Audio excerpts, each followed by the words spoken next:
and it's called The Old Poem.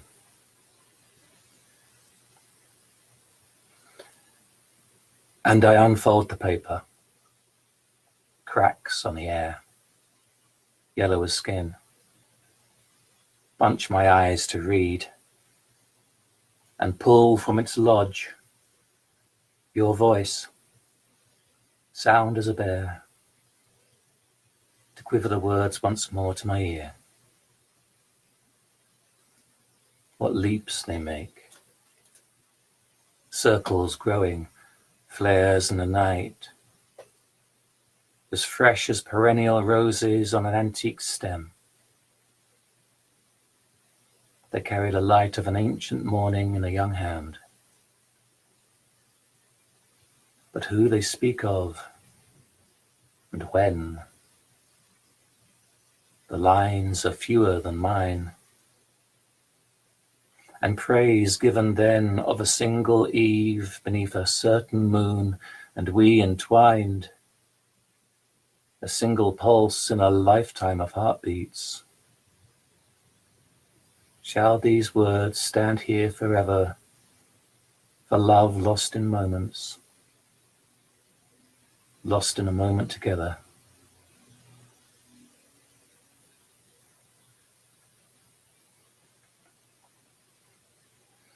You know, something about rereading your poetry from past years, feel like you're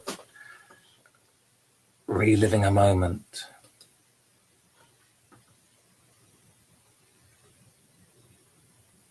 And wondering, where did that love go?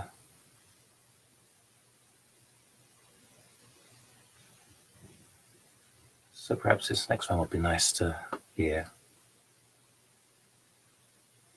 It's very much about looking at the love that existed, that was. And then when a relationship ends, you wonder, was it real? Did it happen? What remains of that time? And I wrote this some time ago in an effort to try and understand, or to come to terms, the sudden absence of a relationship and the almost doubt as to whether it ever existed, whether it was true. So this one is called Lovelines.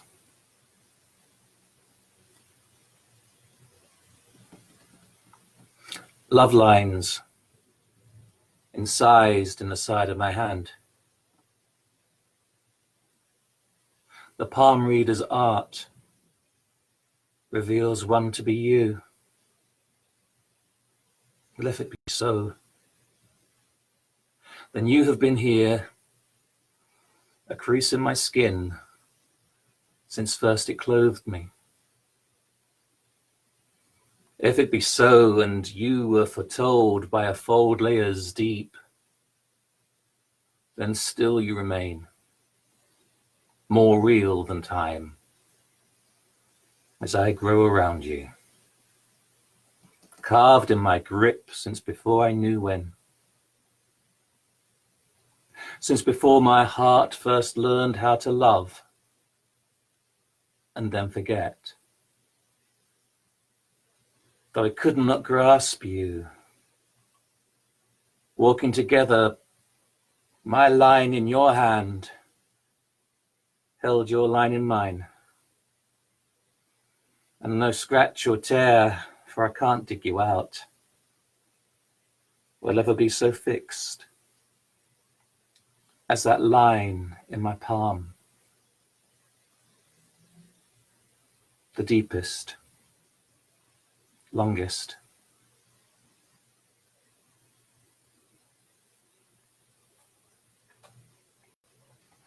There is something I love that, is almost imagining a life as a cloth, as a woven fabric. And while we may be at different parts of that cloth, each thread, each piece of warp and weft is still there in the entirety of it and doesn't disappear.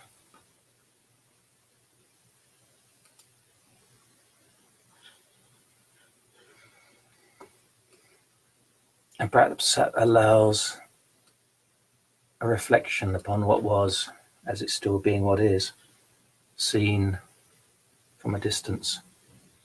And that might be what this next poem deals with, perhaps, which I've called Receding.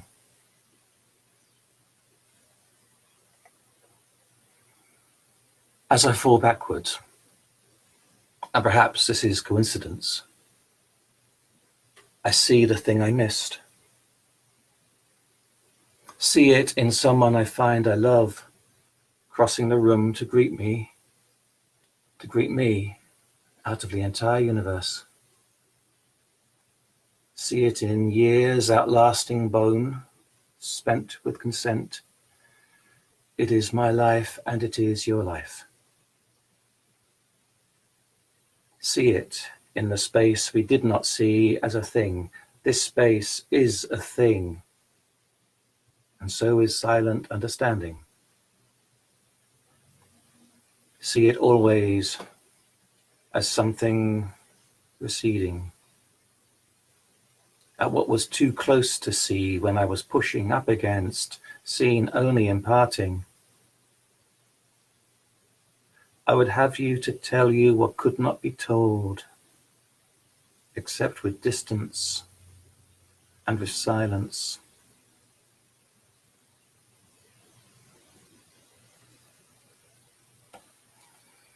That was called Receding.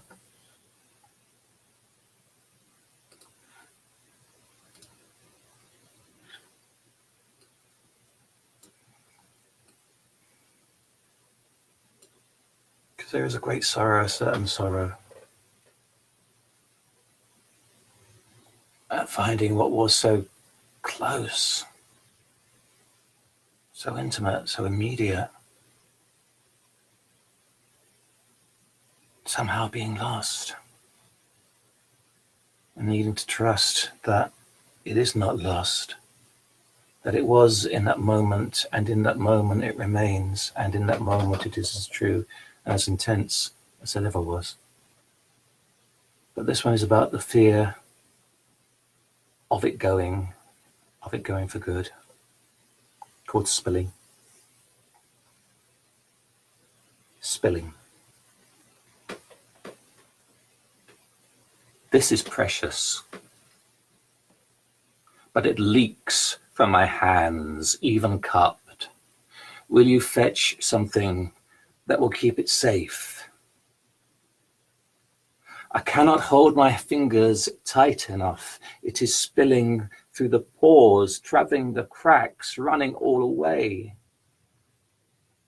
I lift it to my lips, only way to keep it, let it hide behind my teeth. My tongue will remember even if it's gone. I thought it would remain. I lifted tenderly that portion of the precious thing. It flowed. It came to me so willingly, fit perfectly within my palm, cracked my knuckles, but it hurts now. And I think how well I knew their hand.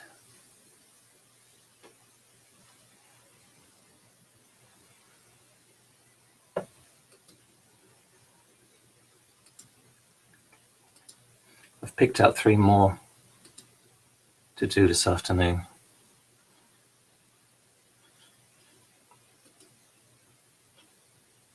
And I'm going to do one now from quite some time ago, when those immediate moments of intimacy at the time feel so clogged up, when it's not working well, when you're locked, when you're trapped together somehow, and it's just not working, and you don't know why. It's called Dust.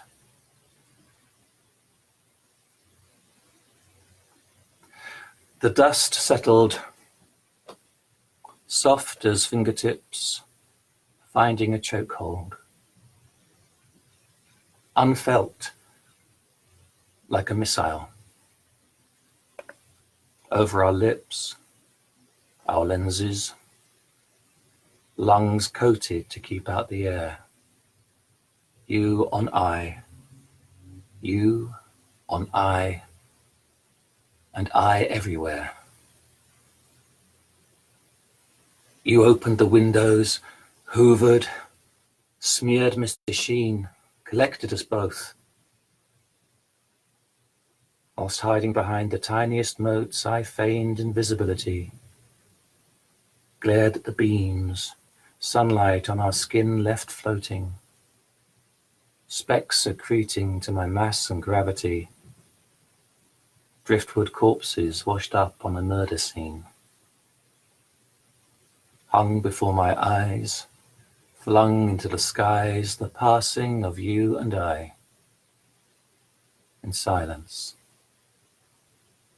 died in the dust, eaten even, breathing to live.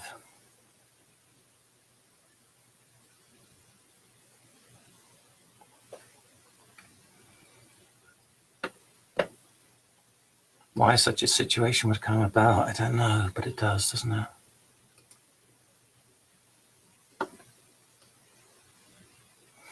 But these next two, I hope, a bit more optimistic, a bit more hopeful about coming together with someone in a time when I know we're all missing, if not actual hugs and kisses, and at least the possibility of hugs and kisses. And in a world where we're not allowed contact at the moment, that's what this one is called, contact.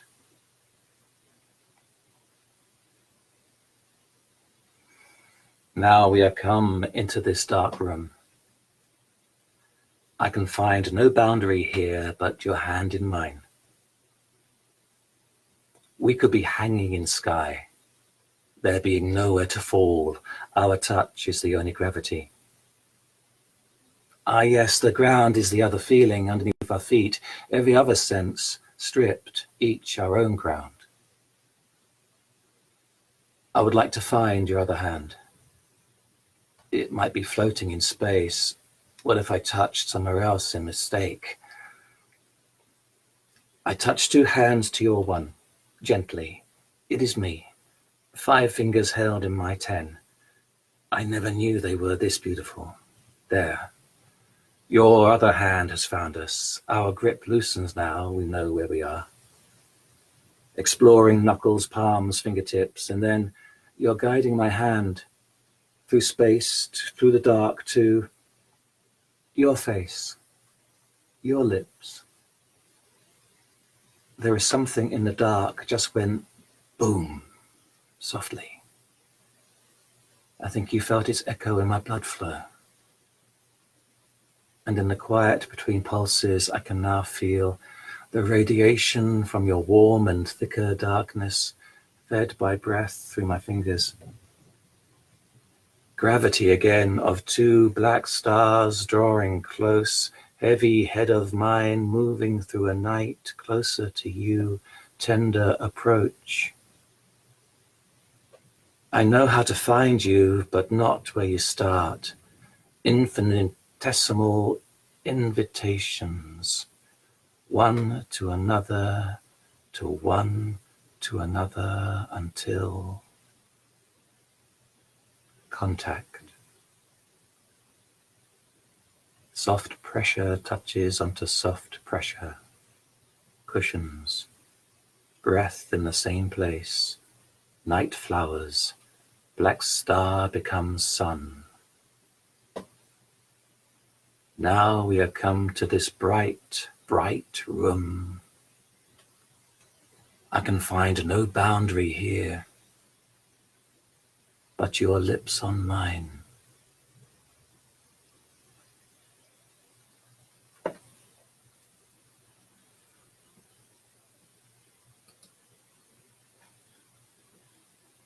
And I have one more I want to offer you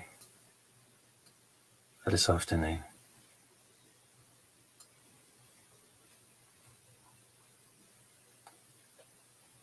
It's somebody's promise to another, as they make contact, as they achieve an intimacy. And an acknowledgement that these passing moments, these intense moments, remain within the weave of the world, even though we pass by them and see them passing into the past. Still they remain for us. And so this is called the love knot.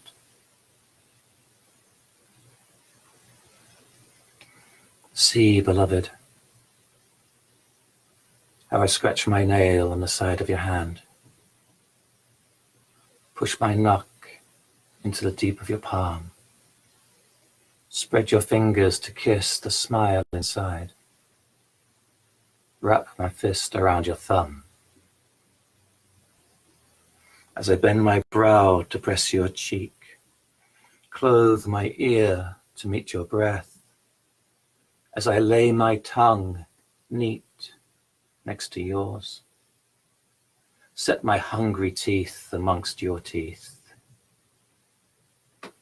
as I step my soul between your feet, as I wrap my knee beneath your thigh, as I lay me soft upon your hip, as I take you hard in my hand, as my belly pools to the small of your back, as my rib slides with yours into weave, as the hair of my limbs takes root in your skin, as my blood enters yours like a bruise, as my mouth plays psalms across the field, as I wet your pen from my spit, as we glide across together in a knot that never tightens, as I meet your face, lip to lip, as I loop the swirls of my fingers into yours, as I thread the spirit of my breath into yours, as I tie the veins of my heart into yours, as I bind the fate of my days.